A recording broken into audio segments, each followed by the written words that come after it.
மனைவியை செலக்ட் பண்ணுறதை விட ரொம்ப முக்கியம் உங்கள் நண்பர்களை செலக்ட் பண்ணுறது. வணக்கம், கம்பங்களி ஃபுட். இன்றைக்கி நாங்கள் ஆனகட்டி ரெசார்ட்டுக்கு நண்பர்களோட சுற்றுலா போயிருந்தேங்க. இதுதாங்க நாங்கள் தங்கியிருந்த ரெசார்ட்டு. ரொம்ப அற்புதமான ரெசார்ட்டுங்க.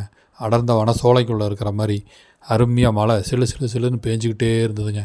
இந்த கிளைமேட்டு ரொம்ப அற்புதங்க. நம்ம இங்கே இருந்துட்டு போகிறதுனால அவ்வளோ நல்லா இருந்தது.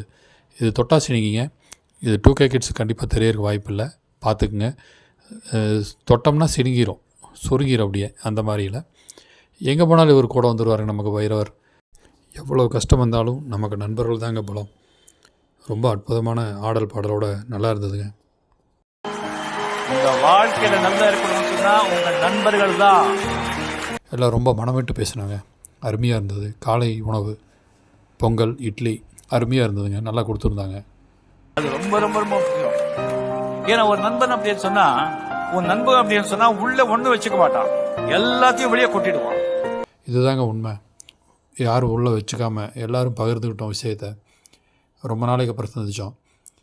நல்ல சந்திப்புங்க. ரொம்ப அருமையாக இருந்தது. எல்லாத்தையும் வெளியே சொல்லிடுவான். நீ பேசிட்டு இருக்கும்போது இன்னொரு யோசனை பண்ண மாட்டான், நீ பேசுறது தான் கேட்பான். இந்த நண்பர்கிட்ட மட்டும் அது பெரிய ஒரு டானிக் மாதிரி. நட்பு, உயிர் ரெண்டுமே 3 எழுத்து தாங்க. நல்லபடியாக இந்த பயணத்தை முடிச்சுட்டு கீழே இறங்கிட்டு இருக்கிறேங்க. உங்களுக்கு ஏதாவது கருத்து இருந்தால் கமெண்ட்டில் தெரிவிங்க. சப்ஸ்கிரைப் பண்ணுங்கள்.